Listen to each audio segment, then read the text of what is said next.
Hi everyone, this is Kushbu from Kamraj IAS Academy.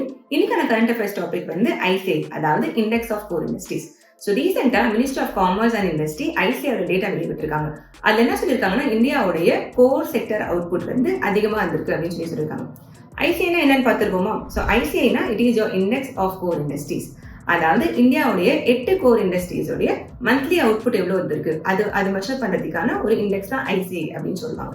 இது வந்து release பண்ணுறவங்க வந்து நம்ம ministry of commerce and industry.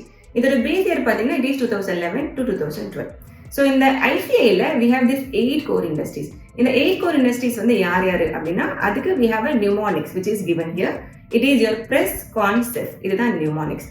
What is this press concept அப்படின்னா, இங்க PR stands for your petroleum refinery, E stands for your electricity, S stands for your steel, C stands for coal, CO அப்படின்னா it's crude oil, N is for your natural gas, CE stands for cement and F stands for the fertilizer. So this is the mnemonics press concept. The highest weightage is given to obviously PR, that is our petroleum refinery. It is actually in descending order அப்படின்னு சொல்லுவாங்க.